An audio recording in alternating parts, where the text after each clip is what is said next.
Maayong hapon, Negros. Ini ang Digicast Negros 10. Ang nagapanguna nga napulo ka mga balita sa isla sang Negros ang amo ni gadulong sa inyo. Update ninyo kami via Facebook, YouTube, kag sa KK Channel 11. Kag subong mapamatian nyo na kami sa FM station nga 91.1 FMR Bacolod. Kag yari na ang top 10 nga mga balita sa Negros, subong adlaw. Mga estudyante nga makigbahin sa face-to-face classes sa 70 ka mga eskwelahan sa Bacolod City, dapat vaccinated. Sa Valladolid, duha kasakay sa motorsiklo patay matapos mabunggo sa poste. Preventive suspension sa duha ka mga PHRMO employees ginbawi sang Kapitolyo. Isa patay, isa pilason sa pagpaniro sa birthday party sa Murcia. Kag sa Good Vibes, negrense nga fashion designer ang kabahin sa New York Fashion Week. Inatanan sa Digicast Negros 10. Sa number 10,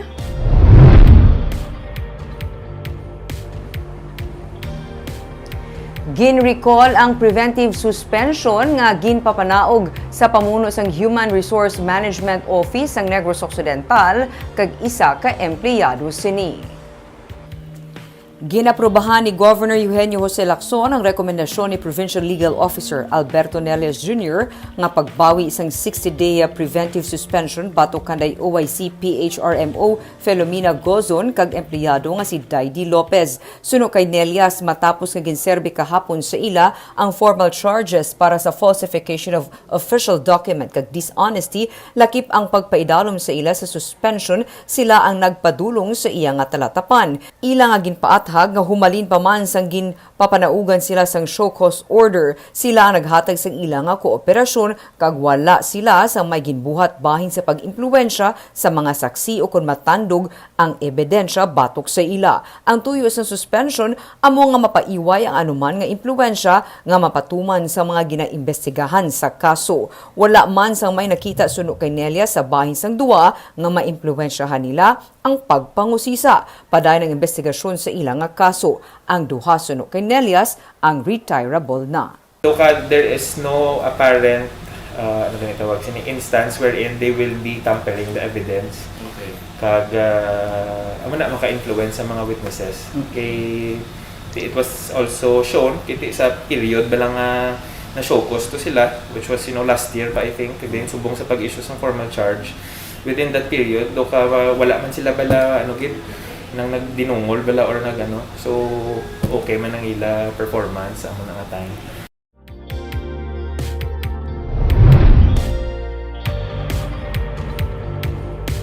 Sa number 9, sa banwa sa Manapla, isa ka raptor bird nga nasambod sa borador na rescue.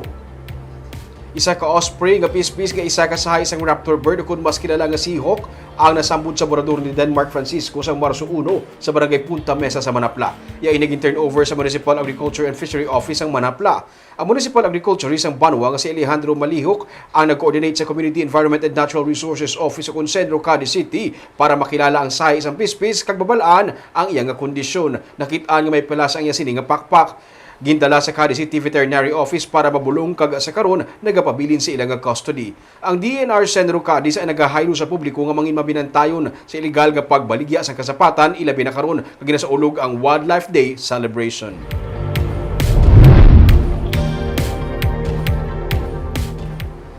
Sa number 8, Emergency Operations Center ginapaabot ang pandemic to endemic nga transition sa bulan sang Setyembre. Nagasugod na ang National Task Force Against COVID-19 sa pag-formulate sang COVID-19 exit plan para man sa transition sang COVID-19 pandemic sa endemic. Suno kay Dr. Chris Sorongon, ang Deputy for Medical Data and Analysis sang Emergency Operations Center, nga sa Setyembre, ginapaabot nila ang anunsyo nga mahalin sa World Health Organization kag Department of Health. Nalakip sa mga parameters para sa endemic transition amo ang manubo nga hospital capacity capacity utilization rate, manubo nga COVID-19 incident rate o kunyara sa low-risk classification. May mataas nga vaccination rate kag population protection. Iniman ang pilalang sa mga factors nga suno kay surongon kun nga napaidalom sa alert level 1 ang Bacolod. Pero sa pihakman sa amat-amat nga recovery kag integration sa negosyo kag ekonomiya, nagapangabay sa gihapon ng EOC sa publiko nga maghalong kag dapat magpabakuna kontra sa virus. So ginalantaw ta nga ining COVID do pariyo man sang flu nga naga-occur every month. Ang pandemic naman niya, magambag ang pandemic worldwide. Damo pungsod may kaso nga mo sina. Magambag ka naman sporadic, few isolated.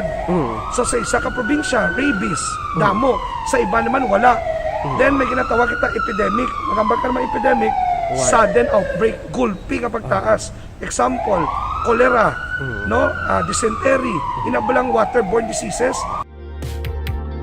Sa number 7,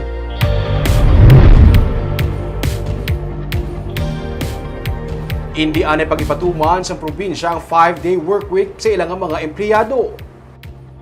Inatungod gayara pa man sa gihapon sa Alert Level 2 ang Negros Occidental sunod sa kay Provincial Administrator Refrando Diaz. Damlagpagin siling ni Governor Eugenio C. Lacson nga tuyo nila nga ibalik ang 5-day workweek sumugod Marso 1. Sunod sa kay Diaz, hulaton anay ang bago nga alert level sa Marso 16 kung magapaidalom na sa Alert Level 1 ang Negros Occidental. Bisan pa nga ang Kapitolyo Provincial sa Bacolod City nga napaidalom sa Alert Level 1. Luyag sa probinsya nga mangin uniform o kon palarehas na lamang para sa bilog nga probinsya. Bisan pa nga 4-day workweek, padayon sa gihapon ang pagdulong sa nagakaigo nga serbisyo sa mga pumuluyo.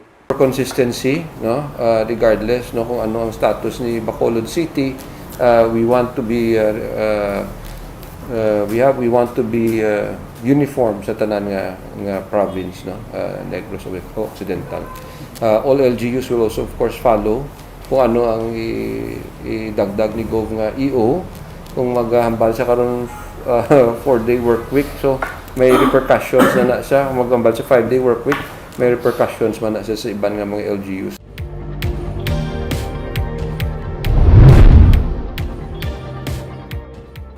Sa number 6, amay patay matapos gintiro sa mga ginasuspetsuhan NPA.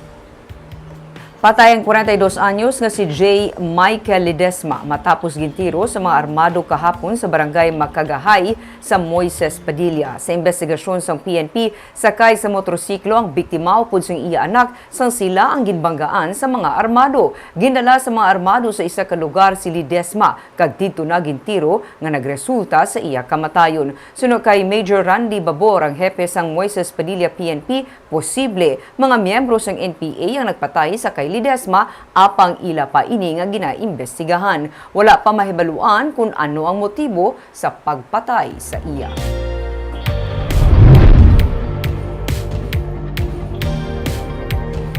Sa number 5, sa Banwa sa Valladolid, duha ka mga persona patay matapos pabunggong ilang motorsiklo sa poste. Pareho nga patay ang driver kag angkas sini matapos mabunggo sa poste ang ilang ginadala nga motorsiklo sa kilid sang highway sa barangay Sagwa, Banwa sa Valladolid. Ang driver amo si Edsel Hilario kag ang angkas amo si Adrian Sales. Sa investigasyon sa PNP, gikan norte padulong sa sur ang motor sang mabunggo ini sa poste sang kuryente. Dayon on the spot si Hilario, samtang sa ospital naman napatay si Sales.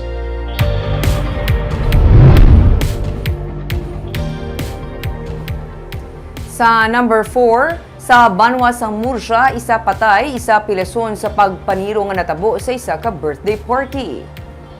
Nagainom lang sa balay sang iya bayaw nga may birthday kagabi sa barangay Minoyan sa Murcia ang biktima nga si Arnold Saldo sang hinali na lang nga mag-abot ang 4 ka mga armado. Sunod kay Captain Gerald Muya, ang hepe sa Murcia PNP, gilayo na lang nga ginpaarakan sang tiro si Saldo nga nagresulta sa iya nga kamatayon. Nasa labat ang upod ni Saldo nga nagainom nga si Romel Tabara. Pilason si Tabara kag ginabulong karon sa ospital. Dugang pa ni Muya, illegal nga droga ang posible motibo sa pagpatay kay Saldo.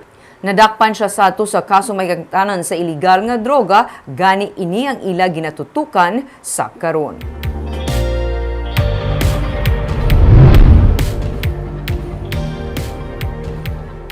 Sa number 3, Task Force Baklas ginabi-abi ang pagpasaka sa kaso batok sa ila sa tion ila pagasugura na ang pagpangkaka sa mga oversized posters sa mga private property pati na mga billboards.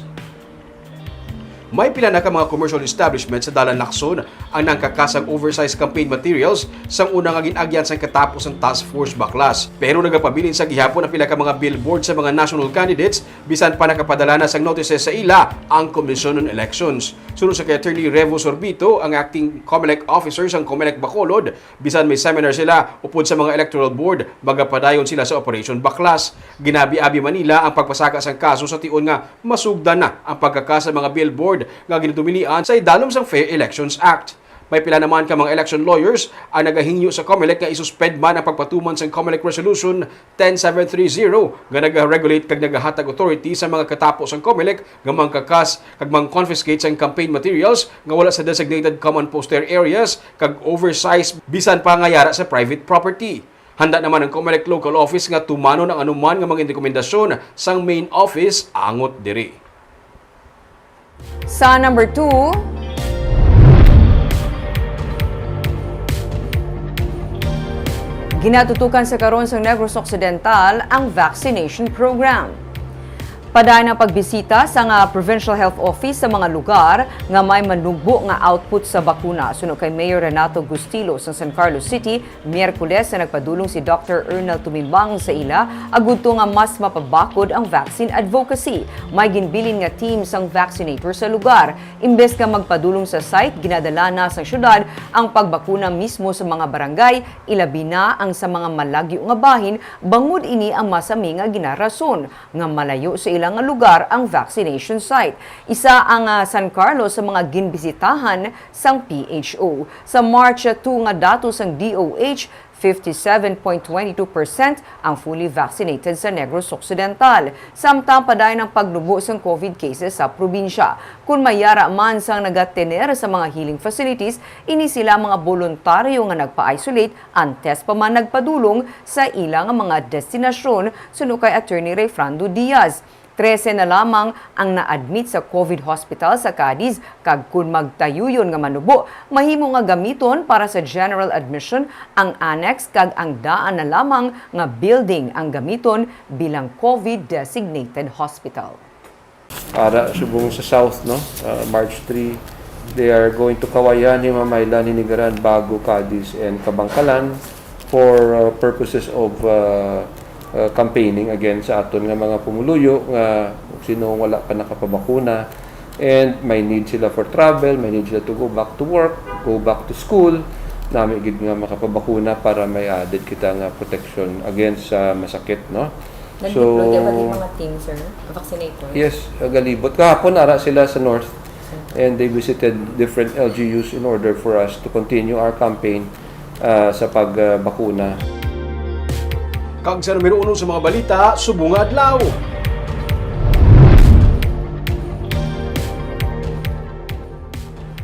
Stenta ka mga eskwelahan sa Bacolod City, magapatuman na sang face-to-face classes. Pero isa sa mga requirements para sa mga estudyante, dapat vaccinated. May report si Nico Delfin. Nagapanimaho na ang floor walk sa mga hallways ng Mabini Elementary School. Masako naman ang pagpaminta sa mga alagyan kag ang pagpanglimpyo sa iban pa nga mga pasilidad sa bulutuhan. Ang Mabini Elementary School isa sa 70 ka mga bulutuhan nga nagalaom makabalik na sa pagpatuman sang limited face-to-face classes karon nga napaydalo ang Bacolod sa Alert Level 1. Excited naman si Mama. Sa meeting sang katapos ang local school board upod sa Emergency Operations Center, ginpatpat ang mga parameters kag iban pa nga requirement agud mapasiguro nga mapunggan ang paglaptas ang COVID-19 kung maaprobahan ang hinyo sa mga eskwelahan. Bilang 70 schools, hindi man siya mag-open altogether. Ginabasihan Manila ang 28 days clearance nga wala naging sila sa active case sa ilang barangay kung sa di ng eskwelahan malocate. We simply limited to a few number of students. Hindi ito lang anay paggulpihon. Matamaton ito lang anay. Kaya ang instruction ni Mayor Bing, we welcome our reintegration, our recovery. However, we proceed with caution. Sa Mabini Elementary School, may 80 ka mga kabataan ang natalana magbalik sa classroom sa kindergarten grade 1 hasta grade 3. antes matapos ang bulan sang Marso. Sunod sa principal nga si Aquilino Hinsoli, isa sa ila kabudlayan among pagpabakuna sa mga kabataan, ilabi na nga ginakulang man ang vaccine para sa 5 to 11-year-old. Ang another requirement pagid nga dapat ang members ang family sang bata vaccinated.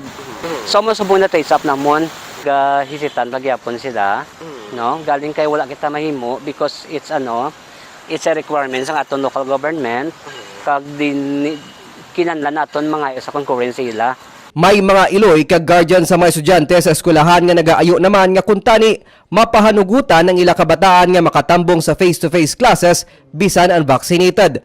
Namo naman vaccinated, subong ate kung ang sa dirikanan mo lang namon kung amo lang ginayang desisyon, i-respetar na lang. Hinalungan mo namon bata mo, budlay magpasimpalad, dikit kami kung ano kay. Si Department of Education Secretary Leonor Briones nagpahayag nga voluntaryo ang pagpabakuna para sa mga kabataan nga luyag magbalik para sa face-to-face classes. Pero sunod kay Councilor Renesito Novero, pamuno sang Committee on Education sang Konseho, nakasugtan sang katapos ang local school board nga dapat nakapabakuna ang mga kabataan nga magatambong sa face-to-face classes agud man mapangapinan sila batok sa COVID-19.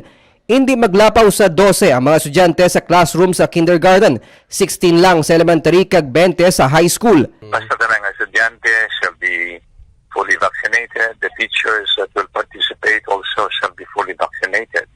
Although somehow we cannot coerce our teachers or anybody else to be vaccinated against their will, kaya kailan man ang constitutional right to refuse, pero may obligasyon man ng government to provide for and protect the general welfare of our people. Nagwa man sa records ng Emergency Operation Center nga may 180 pa ka mga manunudlo kag school staff sa mga pampubliko nga eskwelahan sa syudad ang unvaccinated. Ini karon ang ginahaylos ang katapos ang local school board nga magpabakuna agud nga mapangapinan sila kag ang linibo pa nila nga mga kaupdanan kontra sa virus. Nagapahandumduman ang EOC sa publiko nga sa piyak sang paghalog sa mga pagsunundan sa idalom sang Alert Level 1, ginakinahanglan gihapon ang strikto nga pagpatuman sang minimum health protocol. Nico Delfin para sa DGCast Negros. Sa Good Vibes, isa ka negrense nga fashion designer ang nadala sa New York Fashion Week. Siya nag-oobra sa mga gown kag costume sa mga kandidata sa nagkalain-laing nga beauty pageant lakip na sa Miss Universe. Aton siya kilalahon sa report ni Romeo Subaldo. Ini ang mga obras ang kilalang international fashion designer nga si Kirsten Regalado nga nakabase sa Estados Unidos. Kuha ini sa New York Fashion Week sa Pebrero, isa kadako kag kilala nga fashion event sa kalibutan. Ang mga obra ni Kirsten ang nagbuka sa isa sa mga premier fashion show sa Fashion Week.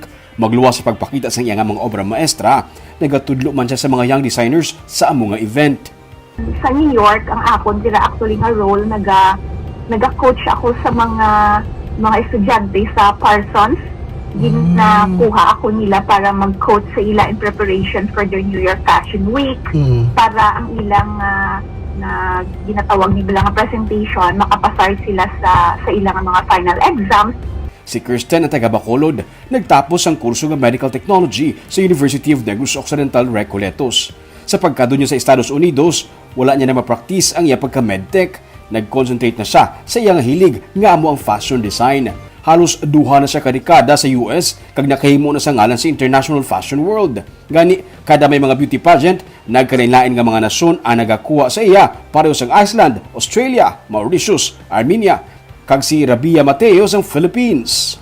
Actually sa Miss Universe, especially nga diri sa Florida ginheld, may aran ako ginbayuan ko si Miss Universe Australia, si Tegan Martin, tapos yung Miss Mauritius Universe, Miss Armenia, kag ang viral gown ni Rabia na bayuan ko man ng aton Ilongga na si Rabia Mateo. Siya man sa karon ang nagapadalagan sa Miss Worldwide International Pageant kag gitsuguran sang iya mentor kag subong siya na ang nagapamuno sang organisasyon. Nagalaom siya nga kuntani makapabayo man siya sa mga kandidata sa Bacolod sa mga national kag international pageants. Kanami sa Bacolod, kay siyempre palangga kung gid kag dira di ko naghalin sa Negros, especially sa Bacolod nga dira ako pinanganak. So ang gindiscuss ko ni ganito sa sister ko kay Bambi, singko bang namin man nga maka-design man kita dila sa mga candidates man sa Bacolod to represent sang Miss Universe. Yung may ara dahil siyang Miss Universe Philippines. I think that would be really nice nga maka-reach out man kita dila kung sabihin kita bala naghalin. Panugyan niya sa mga young designers nga mangin pasensyoso, ilabi na sa nagkalain-lain nga mga personalidad sang mga tawo ang ginaatubang. Respetuhon ang mga kaupod sa team kag mangin humble sa tanan nga tion kag ipadayon ang maayong relasyon sa komunidad, pamilya kag sa makaako. Barb, gisulod ako ano ang gusto niya kung ano ang hilig niya bisan medtech na siya dito sa US i-practice siya pagka-fashion designer niya. I-follow mo ko no, Ruming, ang what's in your heart. But of Follow your course, Ruming ha, Oo. nang we are proud of course. her. Kaya International na siya pagnangalan actually. oh. Kada po sa mga nagakuha sa services niya nga mga nations hindi lang US kundi sari-sari nga mga nasyon. At madamo pag ilang pareho sa iatan eh. Kaagam ito mga balita sa Negros Subunga Adlaw. Kay man sa panahon karon importante nga may ihibalo ka sa nagkatabo sa imo nga palibot. Pero dapat balanse kag eksakto ang mga impormasyon. Parayan kami nga magapangalagad sa Negrosanon. Ako si Barbara Mijares. Tugtog sa boss, ako naman si Romeo Subaldo, mayong hapon.